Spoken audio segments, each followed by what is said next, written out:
Of course, we know your name, but please say and spell it for our cameras. You bet. Yeah, Steve Harpe, Steveharpe. And your official title is Executive Director? Executive Director of Corrections. Yep. On the job for 11 months? 11 whole months. Yeah. Does it feel like it's been 11 months? It feels, it's like dog years. I mean, it's the toughest thing I've ever done. And I've been fortunate in my life to do some fairly large things, but this has been a tough road. Why has it been so tough? So when I volunteered for this job, I was the chairman of the board for corrections in 2019, and then the governor asked me to do some other things, and I went off and did those. When this position became available, I volunteered to come do it, and he told me no, right out of the gate. And there was reasons, and the reasons were because of where he wanted me in government.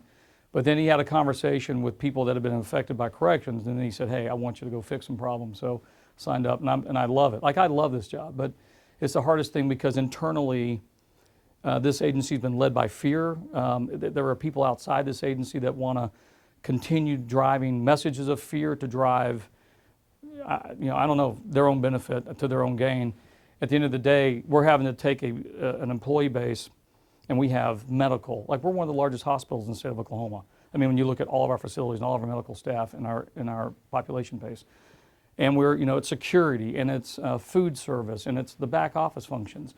And all these people are on the same team, but in certain of the facilities, they don't realize they're on the same team. And we had leaders that were promoting cultures that were super negative, that were driving a lot of those results of where we had the worst morale probably out of all the largest agencies.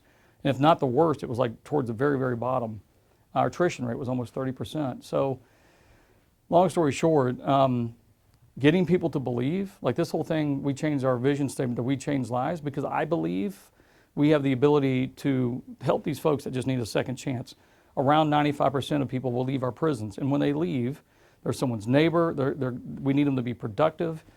We don't need to judge them and treat them inhumanely. We need to help them get to where they're going. If they're a violent offender or they're doing things inside our walls, we have mechanisms to change that, but we want to get them on the right behavior. When we walk and see, because it happens. I mean, I just showed you this letter from Kaylee. We're going to see people in the community that we were serving with, and I don't want them looking back at us as their jailers, so to speak. I want them looking at us as a part of their success story. And while they're in, we help guide them to get to the programs they need, to the education they need, and get them out. So it's a long-winded way of saying the culture here was not supportive of those things. We were warehousing humans basically, and not treating them so well. But this employee base is super passionate about what they do, and all they needed were leaders to, as problems existed within corrections, to deal with them and deal with them in the right way. The mantra here when I got here was, if you screw up, you move up, and there's an epithet they would use differently than that, but that was what corrections was, and so we're not that now. And so where I've had the opportunity to affect leadership and affect, I want people that are serving our employees, but also serving the inmates. We're doing two things that no one else in the U.S. is doing right now. One, I worked with the governor and Secretary Evers to get not one but two, and I want three, ex-inmates on our board, and they serve now. We also pulled in a position on my executive team, Nicole Fleming's in this role, and that role is, she's the chief of inmate advocacy. Her whole job is to balance what I hear from everyone else and bring the inmate's story and their voice to my table so we can make reasonable decisions. We're doing that through technology, we're implementing surveys, they all have tablets, we're reaching them there. But she's also out in the prisons and talking and bringing issues and problems back for us to solve. So you're saying there's been an improvement in culture, but the allegations are you're instilling a culture of fear, harassment, and intimidation. What do you say to that? It's comical. I mean, because the truth is, what no one talks about, what about the people we put in place? So like at Joseph Harpe, David Rogers, that warden, staff loves him. The culture there has changed dramatically. We handpicked him for his correctional experience, but plus he has a special needs child, so he understands that mental health mission they have. And it's been like night and day since we installed him. Go to Mabel Bassett. We took a deputy warden that was there that didn't even want the job. Like when I approached her about it, she was the right person, right skill set, and she didn't want the power. And she's doing amazing things. That's a tough, when you've let these facilities fall to the level they had fallen to, you have to get back to basics, and some of that is reinstilling security, but respect. And so the problem is I would say for the reign of terror it's been called, where we've replaced leadership, all we've seen is much better, improved morale, but also treatment of the prisoners, and mainly treatment of our staff. Listen, when you walk into something, we have 3,554 employees. I don't claim that I believe they're all good, but I also understand people make mistakes, and there's no way that we could have had the worst morale in the state and think that all of our leadership was great. I mean, that's impossible. So I didn't go looking for it. I go out trying to meet people. I do it every week. But as people are telling me these stories, this comes from staff and from inmates, we weed through that and we listen to those stories. But some of the issues around all of these problems, we were allowing human rights violations in these locations. We were allowing inmates to basically, I don't want to say run the prison, because that's not true, but they definitely had a lot more influence. They were allowed a lot more freedom than they should have had, and it caused problems. And so they're safer now, you believe? 100%. Now, like, let's take Mabel Bassett. Mabel Bassett is a difficult place. I got a great group of people there working at Warden White's amazing, but it's like all things. It's like corrections in general. You don't go in, do 2 or 3 things, and it's great the next day.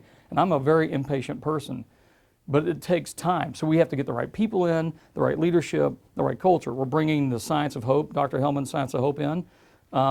We've done the first agency calibration of talent ever, and we did the management talent. And I brought this to the state when I came here as COO, but we implemented this in the 10 largest agencies, but this agency never did it.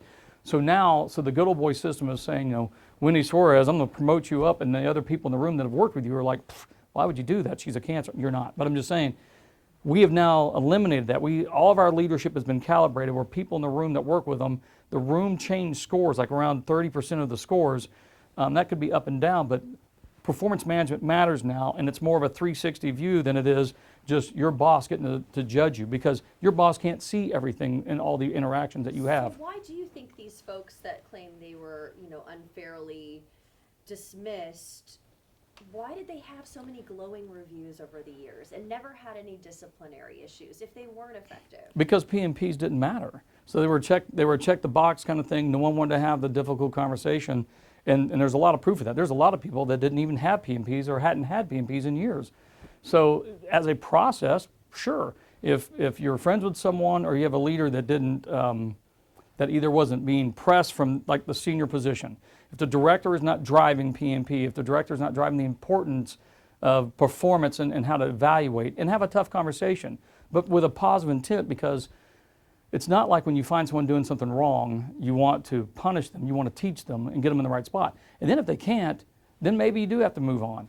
But here's the thing. But we never got to that point in this situation. They never were told, hey, you need to correct these areas. They claim the firings came out of nowhere. Well, here's the thing. They're at-will employees, right?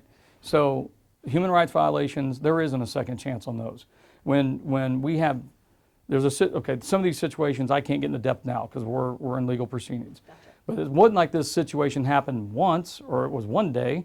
It happened several times and over many, many days.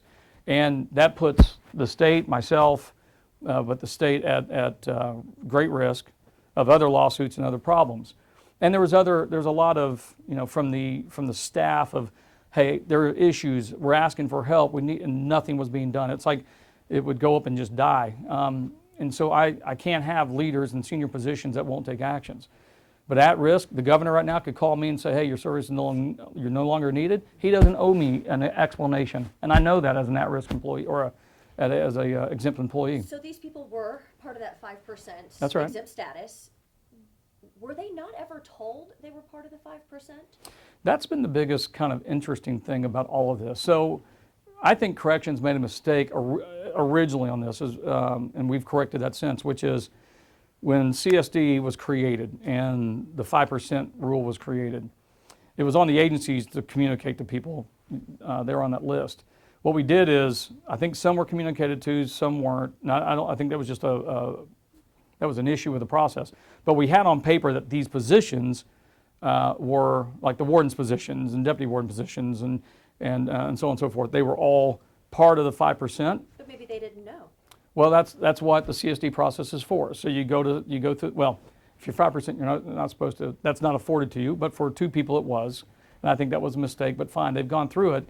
But I think that's why we're willing to go through district court and everything else, because at the end of the day, it's about not a technicality, but it's about what right and wrong is. And so, sure, I mean, since then, we've made sure everyone that's on that list has received an email, they've been communicated to, and they know that. But it's not a punishment. Like it's an honor. It's an honor to be in this position. It's an honor to be lucky enough to serve these people, our employees. But at the same time, you've got to be actionable. And so, just like the governor is going to hold me accountable, the objectives he put on me, we're doing. Matter of fact, when you walked in, I could show you pages and pages of what we've done to set up a 2-year plan to change not just this culture, but change our outcomes. And we track that on a daily basis. Now, we can miss a date. No one's getting fired for that. It's a continued pattern of behavior. And some of them, one of them specifically, when we set forth to change our training, our academy, to create better employees and give them more education, specifically in the security space. And we had a big program around communications and media and how we were going to outlay this. And we say, hey, we're going to run TV ads. And everyone in the room hears that. And then a couple months go by, and I'm being led to believe we're like going to do TV ads. And then all of a sudden, nope, you go hit this link. Well, you go hit this link and it brings up this, like, I don't know, YouTube page or something. I'm like, no. What happens is that just completely derailed an execution on trying to get as many people to our academies as possible to give the relief and the facilities that we need. I'm sorry. There were many, many opportunities to fix that, and it didn't happen, so we parted ways. So when they say some of these folks have been replaced with people who are not experienced, making more money in some cases, do you stand by those hires, those people that you have put in? I'll tell you what I've done. So we'll start with Dana Webb. So Dana Webb came over from OMS. The previous CMO was making $300,000 a year and wasn't providing any solutions. We had one of the worst levels of staff and medical. We had all kinds of problems. There was nothing being done about their technology. No one was looking at their processes. So for example, if we're in prison and you're going out to see inmates and you're doing your daily rounds, you'd have to walk up, talk to inmate. You give him some advice of a problem you're helping him solve, and then he asks you a question. Well, you don't have a system in your hand. You have to run back to your office, come back and talk. And it was just back and forth and back and forth.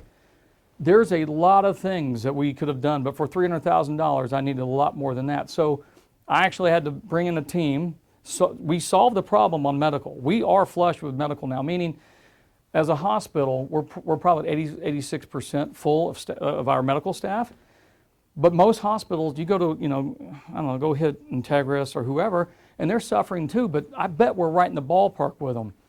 We feel like our needs are being met better now, but we also have, Dana came in and brought in telemed. She came in and she brought iPads for the nurses so they can go out now, and when they're doing these rounds, they have technology in their hands so they can answer questions and go bang, bang, bang. So even though you had to hire an MD under her, it's money well spent. 100%. Well, the MD under her is our CMO, and just like, okay, go look at the the State Department of Health. The legislature allowed and changed the job description for that position so it didn't have to be an MD as an administrator. And Commissioner Reed's doing a great job, and I was part of the team when that happened, because most hospitals are ran by administrators, not MD.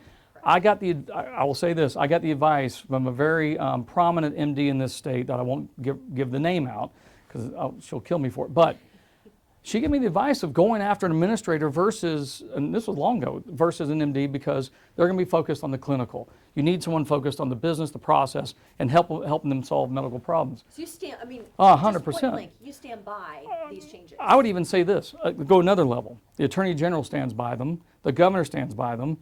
Donnie Anderson at OBN, who is my partner in law enforcement, stands by them. Go talk to Tim Tipton over at Commissioner of OHP. The law enforcement community has stood by them to the point where now they've asked me to be part of the HIDA board because they see what we're doing and they want us to expand this in other areas. It's ludicrous to me. There are people that are trying to get political wins off of this for their own benefit, and that's unfortunate. But at the end of the day, the other one was, we brought in, Josh Ward, who was our previous director, brought in Kay Thompson, And then when we parted ways, we put Kay into an interim role and she flourished. So just like in any small business or large business, when you let someone stand in where you're going to look around, you realize someone has more than 15 years in the newspaper business, working with her family newspaper. Plus, I had experience with her at OMES when I was director there. Plus, Caden Cleveland, who works over there, highly recommended her. We're like, yeah, let's take a shot on it. And it's been, she's action-oriented. We've been getting things done. Our ORRs are getting better in terms of response. We're not where we want to be, but we're getting. But there's movement on all this stuff, and I can trust if she tells me something's getting done, it's getting done. So she represents the agency well. And there's others. I mean, we can talk about any of the wardens we've replaced. We can talk about any of the staff even further down the chain. We have a process now, and we have a attitude about who we put in those leadership positions. And I'm more than satisfied with the results. I haven't heard from anyone else in the legislature. The Speaker McCall's been a good partner. We have J.J. Humphrey, who's not too thrilled about what's happening. Because he wants his job. So the first thing that ever happened when I took this job, I went and met with JJ. He sat me down. He said he wanted this job. He was upset he didn't have this job. I don't know why he thought he was going to get it. They have to wait 2 years before they're even eligible. And I told him, I said, how could you even do it? You'd have to wait 2 years. He goes, oh, there's ways around that. We could use federal money. So wait, do you think this is a political 100%. It 100% is. It's been the whole time. All the actions, the Gambino, all this is coordinated for sure. So why are, and his point was, you have one, disgruntled employee, two, but you've got 9 potential lawsuits coming. One's already filed. Can you explain that away to that number? Is it just 1 or 2 people? Well, here's the thing. 9 out of 3,554. I mean, that math is, it's a very, very, very, very, very small percentage. That's why it's coordinated. We got all 9 tort claims in one day. Yeah. Tell me that was a huge red flag. Here's the deal. Out of the 9, if I remember correctly, I think one retired, 4 resigned, if I remember that right, and the other 4 were we separated with. So just kind of running the numbers. Let's say all 9 are successful in court. This agency stands to spend well over $1 million, not including legal fees, and just paying them out.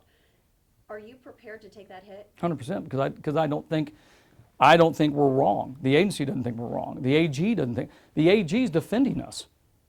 So I've got the state of Oklahoma saying, who has looked at this, just like that show of the alleged rape stuff, that circus that was put on.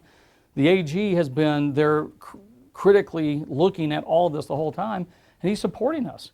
So if the leading law voice in the state of Oklahoma is saying there's nothing to see here, fine, we'll take our shot. If there's one regret, is it not explicitly informing those people of their status? I think so. So to be honest, I'd just taken over the director's job. I was at OMES. This mechanism was already in place. I probably, when we started looking at some of these changes, probably should have stopped and said, hey, let's go verify they're in the system. Let's verify that they're aware. And that probably would have, at least for 3, not all of them, for 3 of them for sure, it would have resolved that issue. But we feel comfortable going into district court. The Attorney General who's fighting us or defending us with tort claims has also allowed me to go hire outside counsel to go take on a couple other cases because he realizes also, I believe, that what we're up against right now. So the bottom line is you guys were within the law when you made these changes, and you're saying they have been absolutely to the betterment of this agency. 100%. That's what I'm hearing from you, that so much has gotten better. And I'm willing to put, our people or data and fact around it to show it. I would expect that you come in, I'm going to say that. You should, right? Of course, Steve Harpe's going to say these things. Mm-hmm. But we've got plenty, I think, of tangible evidence that points to it. And our own employees are saying it. I think it might look to an average Joe at home that you were able to even create some positions and not even post them online before filling them. Do you have anything to say about that level of transparency and why it might rub some people the wrong way? I think all directors and all agencies, I think this happens everywhere, and it's as you have a need in the marketplace that presents you with a skill set, if you can take it, you can. But we like to have, a matter of fact, my rule in our HR, our chief people officer would tell you the same thing, is I want 95% of our jobs posted because I know it's unreal to say 100%. Sometimes you got to move, and if Bill Gates became available to run technology here, you're not going to post that job. Why would I do that? Right. But I would treat any serious mind or anyone with serious experience, we're going to do the same thing. Yeah. You were mentioning about kind of the human rights stuff, and this is not my reporting, but in the last couple of days, we've had Oklahoma Watch raise questions about temperatures in prisons, holding inmates in shower stalls for days. Again, this is not my reporting, but I wanted to give you an opportunity to comment on that. Yeah, so we'll start with the temperature stuff. The 2 deaths that happened, no one medically, or the medical examiner have said any of that stuff was related to temperature, or it was too hot and so the temperature killed them, or that it played a factor. What I will tell you, we've spent $118 million on 200 plus projects to fix facilities. AC's been part of that. Even before those deaths happened, there were 2 facilities specifically. I said, in the summertime when we're out traveling around, we found that there were 2 units that didn't have AC. And we're like, God, it's hot. We got to do something about this. So we've been active looking at, first, these are old facilities, so the electrical plant's got to be changed. And then HVAC comes in after that. So we already addressing these things, but other than someone just wanting to spread malicious rumors, there's nothing there that anyone in that process that has said that they actually think that the heat in those buildings caused the deaths or was a part of it. And what about holding inmates in showers? So that was at Hinton, and Hinton had inmates that would not want to go. Justin, what's the term? Refuse housing. Thank you. Okay, so meaning like they said we don't want. So we'd have to put them in a holding cell, which was a bathroom. They had everything they need. We did I think there were 1 or 2 instances where we went longer than we wanted to, but we've since corrected that. That's been a change. We recognize that was a challenge, but there was nothing there that there was a human rights violation, nothing like that. As a matter of fact, we've gone back and I've had our general counsel even look at the definitions of what human rights violations are and apply that to this. And if there were, our IG would go out and we'd charge someone. I mean, that's the funny thing about all this. I welcome, whoever is, driving all this stuff. And I've said some very specific things to one of the people that I think is behind it. Send all your information to the Attorney General, because as director of this agency, I'm not going to interfere. I'm definitely not going to protect, bad behavior or bad people. You've shown you're willing to make tough, quick decisions. And we're still making them. Yeah. So this is an ongoing process to get the right people, serious minds, people who are serious about our employees and also about doing the right thing, but also more importantly, serving the inmates. And I think CSD helps a lot of that. But when you're at that level of that, what we call the 5% level above, then the expectations are higher. They are a lot higher.